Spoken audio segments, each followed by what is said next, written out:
Como presiento que ustedes ya saben mucho de este tema, nos lo vamos a aventar bien rápido. Vamos a hablar muy rápido de los totalitarismos en el siglo XX. Y bueno, empezaremos hablando de que los orígenes y la tipología del totalitarismo son un tema permanente de controversia. Desde que en los años 30 el concepto fue tomando por primera vez como tema de estudio en el campo de la filosofía y de la ciencia política. El totalitarismo sería el sistema político que corresponde a esa violencia permanente que hace de la política más que nunca la continuación de la guerra por otros medios. Estos regímenes destacan por tener un núcleo acotado que tiene el monopolio del poder político y que a su vez se extiende al conjunto de esferas de la vida humana, es decir, invade incluso las cuestiones privadas, ¿no? En este debate entre lo público y lo privado, o el totalitarismo incluso influye y se mete hasta la esfera privada. El fascismo, bueno, como antecedentes del fascismo tenemos que durante la Primera Guerra Mundial y después de ella, el costo de vida en Italia había subido muy rápido, mucho más rápido que los salarios, por ende el nivel de vida de la clase trabajadora empeoró. Ante tales pérdidas, las organizaciones obreras protagonizaron huelgas y movimientos durante el año de 1919, aun cuando Italia fue del bloque ganador de la Primera Guerra Mundial.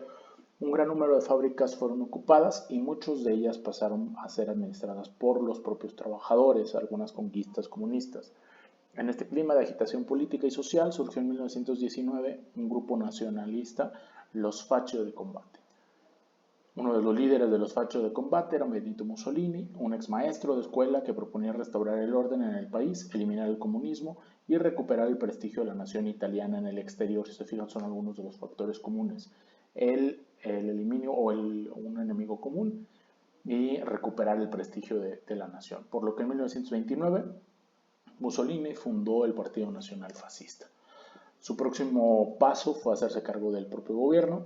Con esta intención organizó en 1922 la marcha sobre Roma. Los fascistas se encaminaron a la capital, ocuparon edificios públicos y centros de comunicación para presionar al rey Víctor Manuel III, que gobernaba en ese momento. Pretendían que Mussolini fuera nombrado primer ministro y tuvieron éxito. Como primer ministro, poco a poco Mussolini fue controlando totalmente el poder, mantuvo la figura del rey, pero la vació de autoridad. Eso es una parte bien importante, ¿no? Dejan sin efectos otro tipo de poderes.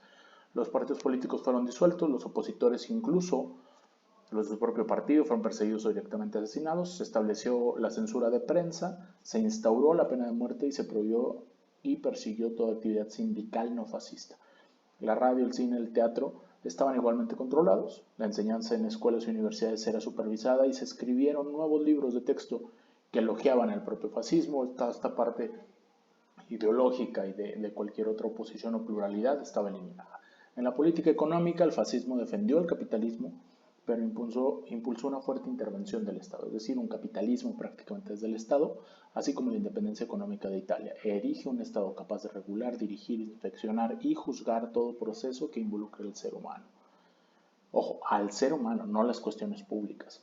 El fascismo coronaba al Estado con el fin ético que toda fuerza vital de la sociedad debe construir, mantener y defender sobre cualquier otro aspecto de la existencia. Características claves del fascismo, y al final veremos un resumen de estos regímenes totalitaristas. Bueno, el primero es que es un sistema de gobierno que controlaba todos los aspectos de la vida de las personas e instituciones. El segundo es que la grandeza del Estado era más importante que los intereses del individuo, pero no necesariamente de la colectividad, sino del Estado como ente. Un solo partido y un líder o caudillo, el duce, como se le llamaba a Mussolini. El cuarto, la promoción de la independencia económica, autosuficiencia o autarquía económica y un corporativismo fascista. La fuerza militar y la violencia eran parte integral del estilo de vida y la forma para resolver los problemas.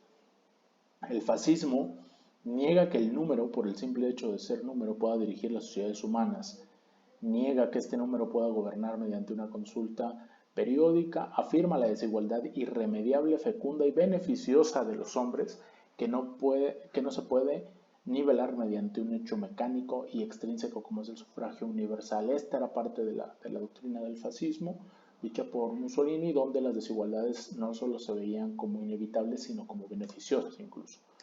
En el estalinismo, bueno, hablamos como antecedente que la URSS no sufrió las consecuencias de la crisis de 1929, por razones políticas estaba a cierto punto aislada económicamente, sin embargo tuvo que enfrentar otros problemas internos. En 1924 muere Lenin, se abre una época de lucha por la sucesión del poder y por las políticas que debía implementar el Estado soviético. Finalmente, se impusieron las ideas de Stalin y además de la violencia que ejerció, otro importante dirigente del Partido Comunista. En materia económica, el principal objetivo de Stalin y sus seguidores era el desarrollo de la industria pesada, incluso a pesar o sacrificando otras industrias mucho más básicas. Entre 1927 y 28 se adoptó el modelo basado en la planificación central. Toda la marcha de la economía debía responder al cumplimiento de metas en planes de acciones quinquenales. En la década del 30, 1930, gracias a la industrialización acelerada, la URSS pasó a ocupar un lugar destacado en el mundo como potencia industrial, que era el plan original de Stalin. Sin embargo, les decía, este crecimiento fue desequilibrado, pues a final de cuentas el desarrollo de la industria pesada, que consistía en la explotación de nuevas minas de carbón, mineral de hierro, yacimientos de petróleo, electrificación masiva, industria pesada, etc., poco desarrollo también a su vez de la producción de bienes de consumo, ¿no? Vestimenta, electrodomésticos, enseres de cocina, etc., ¿no? Entonces la vida ordinaria era muy complicada. El principal objetivo del Estado soviético era crear una potencia militar poderosa, aunque para conseguirlo se tuvieran que sacrificar las necesidades de la población. Stalin reemplazó las pequeñas explotaciones de los campesinos por grandes granjas estatales y cooperativas. Eso no significó que fueran mucho más prósperas. Stalin no solo impulsó sus ideas en materia económica, también controló todas las actividades políticas, sociales y culturales, las del partido y las del Estado. Concentró en sus manos todo el poder del Estado soviético. Se organizaban juicios simulados en los que los opositores eran encontrados culpables y torturados, sentenciados a muerte o recluidos en campos de trabajo. Siberia fue un lugar, digamos, preponderante en estos mecanismos. Y bueno, en los gulags en Siberia hubo muchísima más tortura incluso que lo que pasó con los nazis. Una de las características del estalinismo es la creación de un estado policial totalitario de partido único. El partido y el estado eran prácticamente uno mismo. El partido juega un papel fundamental, encarna la dictadura del proletariado, por eso es tan relevante. El terror se hace necesario para eliminar toda resistencia en la sociedad contra la voluntad del partido, y las medidas de nacionalización y concentración económica estatal. Estas son, digamos, las características principales. Si se fijan, aquí no había un tema de racismo, aquí no había un tema ideológico en el sentido macrocultural, sino un establecimiento de un estado policial centrado en una economía de Estado, en un capitalismo de Estado que a la postre también incluía un autoritarismo político y hasta totalitarismo para meterse en la vida privada con la intención de que esto funcionara. El nazismo, por su parte, bueno, mientras Mussolini gobernaba Italia, Alemania no quedó al margen de la crisis que sacudía a las democracias liberales. Entonces, al finalizar la Primera Guerra Mundial, había sido gobernada por una monarquía. Como consecuencia de su derrota en la guerra, bueno, se estableció una república federal parlamentaria y democrática conocida como la República de Weimar. En esta república, el Partido Socialista Alemán era el que tenía mayor poder político. En Alemania había dos grandes grupos socialistas, uno mayoritario que era reformista y otro revolucionario. En este último grupo terminó separándose del Partido Socialista y formó el Partido Comunista Alemán. Se vivieron años de gran polarización política en Alemania. De un lado estaban los comunistas, del otro numerosos grupos nacionalistas que querían terminar con la democracia. En 1920, Adolf Hitler había fundado el Partido Obrero Nacional Socialista Alemán. Hitler combinaba un violento nacionalismo con doctrinas racistas, antidemocráticas y anticomunistas. Culpaba a los marxistas y a judíos de ser los responsables de los males que padecía Alemania y exigía que no se cumpliera lo pactado en el Tratado de Versalles, que, valga decirlo, era bastante abusivo para con los alemanes. En 1933, por la cantidad de votos que obtuvieron los nazis y por el apoyo de otros partidos, Hitler fue designado canciller, sobre todo porque provocó una especie de impasse donde no pasaba ninguna reforma porque tenía lo suficiente en el Parlamento para poder crear este bloqueo. Entonces cede el Kaiser en ese momento para que pueda ser designado canciller. Uno de los objetivos de Hitler era volver a convertir a Alemania en una gran potencia mundial.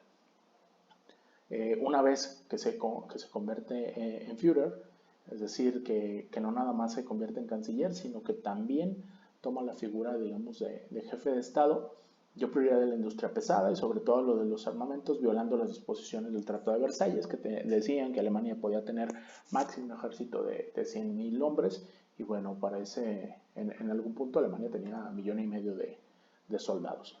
Hitler fue concentrando todo el poder, limitando los derechos, estableció la censura de la prensa, prohibió las reuniones y eliminó casi todas las libertades de los ciudadanos. El poder de Hitler se acrecentó aún más cuando en 1934 acumuló las funciones de canciller y presidente, les decía, y se proclamó Führer, o Führer del Reich, es decir, jefe del reino. El Estado nazi reprimió todo intento de reclamo social y libertad sindical. Las actividades culturales de vida pública y privada de los alemanes también fueron puestas bajo control del partido y el Estado. Verán múltiples películas donde se refleja esta situación. Los partidos políticos, salvo el partido nazi, quedaron prohibidos. Los opositores al régimen fueron asesinados o terminaron sus días en la cárcel o en campos de concentración en los que se recluyó a toda persona considerada enemiga del Estado alemán. El odio hacia los judíos se había exacerbado entre algunos habitantes de otros países de Europa, coincidiendo con el auge de las ideas nacionalistas y del expansionismo colonialista. El antisemitismo y la superioridad racial no eran nuevos en Europa. Sin embargo, la violencia racial impulsada por Hitler llegó a niveles que nadie antes siquiera hubiera imaginado.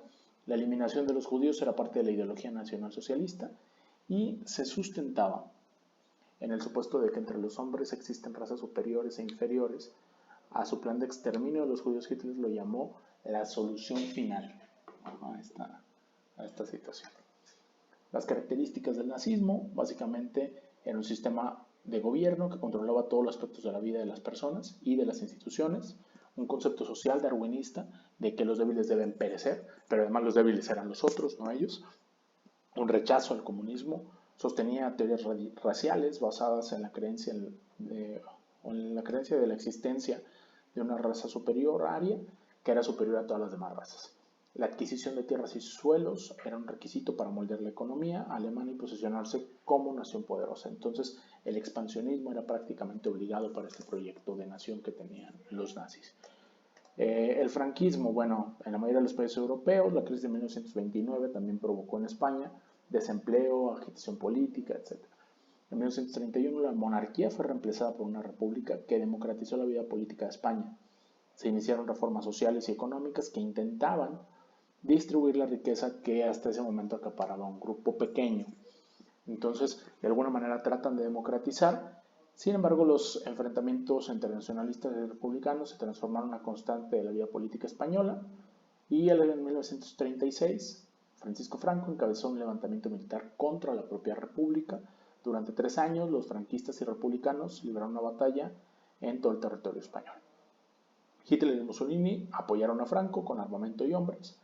Luego de 3 años de guerra civil que devastó el territorio y en 1939 los republicanos fueron vencidos y el general Franco estableció una dictadura que mantuvo la neutralidad de España durante la Segunda Guerra Mundial, factor clave también sobre el papel que tuvo en Europa España en ese acontecimiento. El nuevo Estado no admitió hechos diferenciales, ni pluralidades lingüísticas en pie de igualdad, ni descentralización de los poderes estatales. Había un centralismo férreo, una parte de unidad nacional, aún en contra de todo lo que cultural y evidentemente había en España o sigue existiendo. Estableció el castellano como el único idioma oficial en España y el anticomunismo sería una idea visceral predominante desde el principio y hasta el final del propio régimen. Franco veía en los comunistas una doble amenaza que unía la negación de la patria por un lado a la destrucción del orden económico. El franquismo siempre se posicionó en contra del liberalismo y el parlamentarismo, la centralidad del poder era importante. La Iglesia Católica fue uno de los actores que legitimaron la dictadura franquista. A cambio se permitió a la Iglesia dominar la vida social y la educación españolas, es decir, el tradicionalismo o el totalitarismo español está también ligado a la Iglesia Católica. Unificó una base de apoyo asegurando el respaldo de la Iglesia como primera característica, disolviendo los partidos políticos. Segundo, la unidad de la nación. El régimen negó cualquier tipo de autonomía política. Tercero, promovió políticas de autosuficiencia económica. Cuarto, una fuerte censura en los medios de comunicación, libertad de expresión inexistente. Y quinto, una doctrina anticomunista, antiparlamentaria y antiliberal. Siempre estos Este tipo de regímenes son anti, en el sentido de que tratan de tener un enemigo común, da una centralización importante del poder y algún tipo de ideología, ya sea la superioridad racial, ya sea el orgullo patriótico, el orgullo nacional, el Estado, el duce, etcétera, ¿no? Siempre son como la parte medular de la creación de este tipo de totalitarismos. Entonces, la comparación entre los regímenes, aquí ven las características que fuimos mencionando al final de cada una de estas secciones. Y bueno, para que puedan ver las diferencias y similitudes entre fascismo, estalinismo, nazismo y franquismo. Hay algunas similitudes en términos generales, pero cada uno tiene sus propias diferenciaciones partiendo de ciertas ideologías, de ciertas bases filosóficas y por otro lado de ciertos fenómenos también contextuales de su propio país. Hasta ahí la presentación de hoy, jóvenes. Les dije que iba a ser muy rápido, con la idea de que lo podamos discutir un poquito más en la clase, sobre todo el tema de cómo es que llegamos a este tipo de situaciones como humanidad, a llegar a tener regímenes que controlaran hasta lo más íntimo de las personas, incluyendo sus creencias religiosas. Muchas gracias.